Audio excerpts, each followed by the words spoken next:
2025-26 অর্থ বছরে জাতীয় বাজেটের রূপরেখা ইতিমধ্যে অর্থ মন্ত্রণালয় থেকে প্রকাশিত হয়েছে।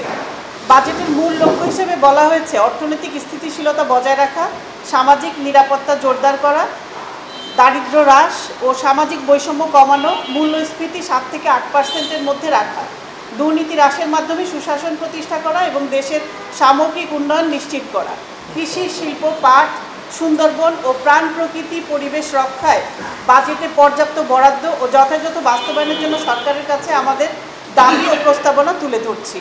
2025-26 অর্থ বছরে প্রস্তাবিত জাতীয় বাজেটে কৃষিখাতকে বিশেষ গুরুত্ব দেওয়া হয়েছে। খাদ্য নিরাপত্তা নিশ্চিতকরণ, কৃষকের আয় বৃদ্ধি এবং টেকসই কৃষি উন্নয়নের লক্ষ্যে বাজেটে বিভিন্ন পদক্ষেপ গ্রহণের পরিকল্পনা রয়েছে। এর সাথে সঙ্গতি রেখে আমরা কিছু সুনির্দিষ্ট দাবি ও প্রস্তাবনা উত্থাপন করছি। এবারের বাজেটে কৃষিতে বরাদ্দ রাখা হচ্ছে মাত্র 38,500 কোটি টাকা এবং ভর্তুকি 17,000 কোটি টাকা।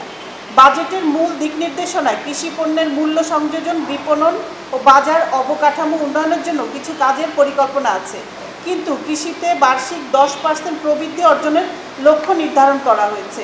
এই বরাদ্দের মাধ্যমে এটা সম্ভব হবে না। অর্থনীতিবিদরা এজন্য কৃষি খাতে বাজেটের 10% বরাদ্দ এবং 5% ভর্তুকি প্রদানের সুপারিশ করেছেন।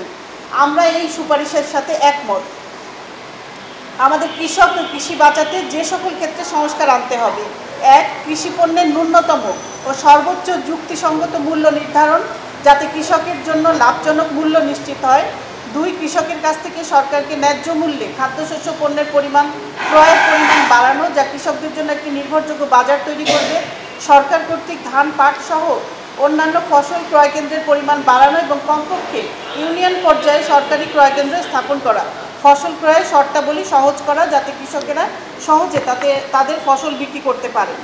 2025-26 সালে জাতীয় বাজেটে বীজ সংরক্ষণ ও ব্যবস্থাপনার উপরে বিশেষ গুরুত্ব দেওয়া হয়েছে। আমাদের দাবি হচ্ছে কৃষির উৎপাদনশীলতা বৃদ্ধি ও পরিবেশগত নিরাপত্তা বিবেচনায় নিয়ে বীজ রাখা যায় এমন ইনব্রিড, উন্নত ও উচ্চ ফলনশীল বীজের সরবরাহ নিশ্চিত করা, বিশেষ করে বাড়ি, ব্রি ও বিনা উদ্ভাবিত জাত।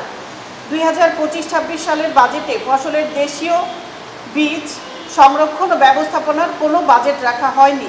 দেশে বীজ চাহিদার মাত্র 19% উৎপাদনের সক্ষমতা রয়েছে বিএডিসি। দেশে শুধুমাত্র মোট ধান ও গম উৎপাদনের সর্বোচ্চ 4% রাখা যায় সরকারি গুদামগুলোতে।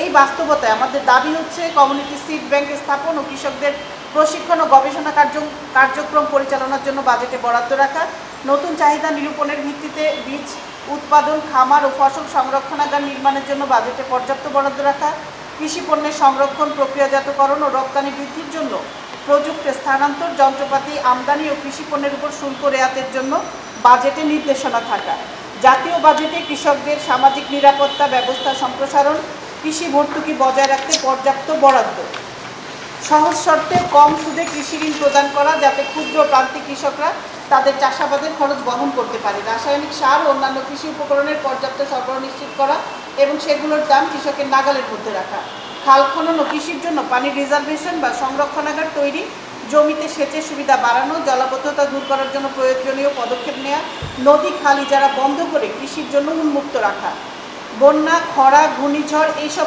ক্ষেত্রে কৃষকদের যে ক্ষতি হয়, আমরা শস্য বীমা চালুর কথা বলেছি এবং আমরা একটি কৃষকদের জন্য স্বাস্থ্য সুরক্ষার সুনির্দিষ্ট নীতিমালা করার জন্য আমরা এখানে সুপারিশ রেখেছি। কৃষি ও জলাভূমির পরিকল্পিত ব্যবহার না হওয়ায় অর্থনৈতিক অঞ্চলসহ শিল্পায়নের নামে কৃষি জমি ধ্বংস হচ্ছে। এলাকাভিত্তিক জমির জোনিংয়ের ব্যবস্থা করা জরুরি হয়ে পড়েছে। কৃষকের জমির মালিকানা নিশ্চিতকরণে খোদ কৃষকের হাতে জমি ফিরিয়ে দেওয়ার উদ্যোগ থাকতে হবে। ভূমি মালিকানার সীমা নির্ধারণ, ভূমি ব্যবস্থাপনা সম্পূর্ণ ডিজিটালাইজেশন করা, এ সকল বিষয়কে বিবেচনায় নিয়ে কৃষির ক্ষেত্রে জাতীয় বাজেটের 10% বরাদ্দ করা যুক্তিযুক্ত। যদি কৃষি থেকে প্রাপ্ত উদ্বৃত্ত অর্থ পুনরায় কৃষিতে বিনিয়োগ হয়, তবে তা টেকসই কৃষি উন্নয়নের প্রধান ভিত্তি। তাই এটা নীতি নির্ধারকদের জন্য বিবেচ্য বিষয় না রেখে কৃষি উদ্বৃত্তকে কৃষির টেকসই উন্নয়নের কাজে লাগানোর উদ্যোগ নিতে হবে। 2020 সালের 2 জুলাই সরকার একসাথে খুলনার 9টি সহ সারা দেশের 26টি পাটকল বন্ধ ঘোষণা করেছে। সরকার মিল বন্ধের 2 মাসের মধ্যে সকল পাওনা পরিশোধের অঙ্গীকার করলেও অদ্যাবধি অনেক শ্রমিক এরিয়া সহ তাদের বকেয়া পাওনা পায়নি। অন্যদিকে উৎপাদন বন্ধ থাকার পরেও দুর্নীতিবাজ বিজিএমসি ও মিলের 2517 জন কর্মকর্তা কর্মচারী স্ববেতনে বহাল তবিয়তে আছেন। সরকার তাদের জন্য বছরে বেতন বাবদ প্রায় 140 কোটি টাকা প্রদান করেছে। সময় দেশি বিদেশি বিশেষজ্ঞরা বলেছেন মাত্র 1200 কোটি টাকা বরাদ্দের মাধ্যমে রাষ্ট্রায়ত্ত পাটকলের আধুনিকায়ন করা সম্ভব। সরকার তা না করে 5000 কোটি টাকা বরাদ্দ করে কারখানা বন্ধ করেছে। 25টি পাটকলের জায়গা জমি, রাস্তা, গোডাউন, নদীর ঘাট ও যন্ত্রপাতির বাজার মূল্য প্রায় 25,000 কোটি টাকা। বর্তমান সময়ে আমরা একটা ডলারের হিসাব করে দেখেছি যে 1800 কোটি টাকা বরাদ্দ করলে পাটকলের আধুনিকায়ন করা সম্ভব। 2010 সালে প্রণয়ন করা হয়েছিল ম্যান্ডেটরি প্যাকেজিং অ্যাক্ট। এতে পলিথিন ও প্লাস্টিকের ব্যবহার কমিয়ে পাটের ব্যবহার বাড়ানোর সুনির্দিষ্ট দিক নির্দেশনা ছিল। বর্তমান সময়ে ইন্টারিম সরকার পরিবেশ রক্ষায় মনোযোগী হয়েছে। পলিথিনের বিকল্প হিসেবে দেশের মধ্যে পাটের বাজার তৈরির ব্যাপক সম্ভাবনা রয়েছে। কিন্তু আমরা লক্ষ্য করছি 2025-26 অর্থ বছরে রাষ্ট্রায়ত্ত পাট শিল্প রাষ্ট্রীয় মালিকানায় চালু করার কোনো সুনির্দিষ্ট পরিকল্পনা সরকারের নেই। বাজেটে বলা হয়েছে পাট শিল্পের পুনরুজ্জীবনে কিছু কার্যক্রম গ্রহণ করা হবে। আমরা জেনেছি বন্ধকৃত মিলসমূহ চীনা বিনিয়োগের জন্য চালুর ব্যাপারে পাট ও বস্ত্র মন্ত্রণালয় উদ্যোগ নিয়েছে। মন্ত্রণালয় বিডা ও পিপিপি কর্তৃপক্ষের সঙ্গে সমন্বয়ের মাধ্যমে কর্মপদ্ধতি নির্ধারণ করতে যাচ্ছে। এ ব্যাপারে আমাদের সুনির্দিষ্ট বক্তব্য হচ্ছে রাষ্ট্রায়ত্ত পাট শিল্পকে আধুনিকায়ন করে দুর্নীতিমুক্ত ব্যবস্থাপনার গুণগত মান উন্নয়ন করে চালু করতে পারলে এই পাট শিল্প লাভজনক করা সম্ভব। ব্যাপক কর্মসংস্থান, পরিবেশ বান্ধব উন্নয়ন করাও সম্ভব। কাজেই এক্ষেত্রে আমরা বলতে চাই যে রাষ্ট্রীয় মালিকানাধীন পাটকলসমূহ রাষ্ট্রীয় মালিকানায় আধুনিকায়ন ও দুর্নীতিমুক্ত করে ক্রমান্বয়ে চালুর উদ্যোগ নিতে বাজেটে বরাদ্দ রাখতে হবে। 2002 সালে 30 নভেম্বর নিউজপ্রিন্ট মিল বন্ধ ঘোষণা করা হয়। মিল বন্ধের সময় এর উৎপাদন ক্ষমতা ছিল বছরে 50-60 হাজার মেট্রিক টন কাগজ। নিউজপ্রিন্ট মিল ও হার্ডবোর্ড মিলে উৎপাদনের জন্য প্রয়োজন হতো বিদ্যুৎ, প্রধান প্রয়োজন হতো বিদ্যুৎ। সেই লক্ষ্যে নিউজপ্রিন্ট মিলে 3টি ব্রয়লার স্থাপন করা হয়েছিল। সেখানে 25 মেগাওয়াট বিদ্যুৎ উৎপন্ন হতো এবং নিউজপ্রিন্ট মিল ও হার্ডবোর্ড মিলে সম্পূর্ণ চাহিদা পূরণ করত। কিন্তু তখনকার সরকার রাষ্ট্রীয় সম্পদ মিল কারখানা রক্ষার অঙ্গীকার থেকে দূরে সরে আসে এবং বিদ্যুতের ঘাটতির অজুহাতে মিল বন্ধ ঘোষণা করে। মিল বন্ধের পর গত 23 বছরে যন্ত্রপাতি লুটপাট সহ নানা অনিয়মের খবর পত্রিকায় প্রকাশিত হয়েছে। বর্তমান বাজেট প্রস্তাবনায় নিউজপ্রিন্টের জায়গায় বাংলাদেশ কেমিক্যাল ইন্ডাস্ট্রিজের তত্ত্বাবধানে একটি ফার্মাসিউটিক্যাল কাঁচামাল উৎপাদন কারখানা স্থাপনের পরিকল্পনা আছে। বরাদ্দ ধরা হচ্ছে 3,382 কোটি টাকা। আমাদের প্রস্তাবনা হচ্ছে এই কারখানা খুলনাতে হোক, একই সাথে নিউজপ্রিন্ট মিল ও হার্ডবোর্ড মিল চালু করার জন্য প্রয়োজনীয় অর্থ বরাদ্দ দেওয়া হোক। প্রকৃতি, পরিবেশ ও সুন্দরবন বাংলাদেশের অবিচ্ছেদ্য অংশ। জাতীয় বাজেটে এটি সবসময় অবহেলিত ছিল। দেশের মানুষের যুক্তি, আন্দোলন, সংগ্রাম উপেক্ষা করে সুন্দরবনের কোল ঘেঁষে রামপাল কয়লা ভিত্তিক বিদ্যুৎ কেন্দ্র স্থাপন করা হয়। বর্তমানে রামপাল বিদ্যুৎ কেন্দ্রটি পূর্ণাঙ্গ উৎপাদনে নেই এবং কয়লা আমদানির সমস্যা ও পরিবেশগত উদ্বেগের কারণে একটি চ্যালেঞ্জের মুখে রয়েছে। বিদ্যুৎ কেন্দ্রটি নিয়ে নতুন কোনো পরিকল্পনাও নেই। ভবিষ্যৎ নির্ভর করছে কয়লা সরবরাহের স্থিতিশীলতা, পরিবেশগত নীতিমালা ও সরকারের বিদ্যুৎ খাতের দীর্ঘমেয়াদী পরিকল্পনার উপর। বিদ্যুৎ কেন্দ্রটির উৎপাদন খরচ দেশের গড় বিদ্যুৎ উৎপাদনের খরচের তুলনায় 32% বেশি। শুধু তাই নয়, বিদ্যুৎ কেন্দ্রটি বায়ু দূষণ ও নদী দূষণ করে চলেছে। সুন্দরবনের জীববৈচিত্র্যের উপর এর প্রভাব পড়তে শুরু করেছে।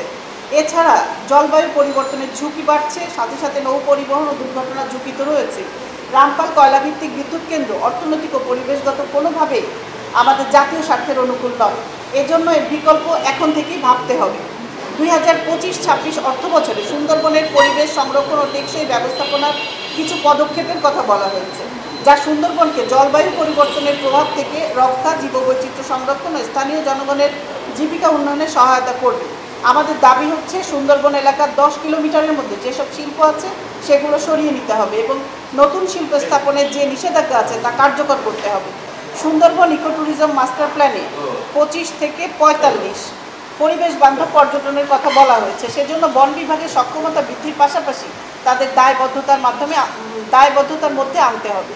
আসছে বাজেটে নদী খাল পুনঃখনন ও নদী তীর সংরক্ষণে বেশ কিছু গুরুত্বপূর্ণ প্রকল্প অন্তর্ভুক্ত করা হয়েছে, যার মাধ্যমে জলবায়ু পরিবর্তনের প্রভাব মোকাবিলা, জলাবদ্ধতা হ্রাস, কৃষি উন্নয়ন এবং পরিবহন সুবিধা বৃদ্ধিতে সহায়ক হবে। খুলনা অঞ্চলে নদী খাল পুনঃখনন ও নদী তীর সংরক্ষণে 5টি প্রকল্পে বরাদ্দ রাখা হয়েছে 500 কোটি টাকা। আমাদের দাবি হচ্ছে এর সাথে বিদ্যমান পুকুর ও দিঘি সংরক্ষণে স্থানীয় সরকারকে প্রয়োজনীয় বরাদ্দ দিতে হবে এবং উক্ত সংরক্ষণ কার্যক্রমে স্থানীয় জনগোষ্ঠীর অংশগ্রহণ নিশ্চিত করতে হবে।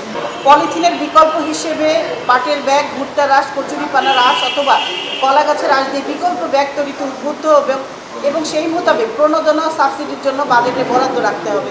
বর্জ্য ব্যবস্থাপনাকে আধুনিকায়ন করতে হবে এবং বর্জ্য রিসাইকেল করে তা সম্পদে রূপান্তরে সচেতনতা বৃদ্ধি এবং সংশ্লিষ্ট কর্তৃপক্ষকে গবেষণালব্ধ পরিবেশ বান্ধব কর্মসূচি বাস্তবায়নে আর্থিক সহযোগিতা প্রদানের জন্য বাজেট বরাদ্দ রাখতে হবে। সুপেয় পানি বিশেষ করে দক্ষিণ পশ্চিমাঞ্চলের জন্য বাজেটে বিশেষ বরাদ্দ রাখতে হবে।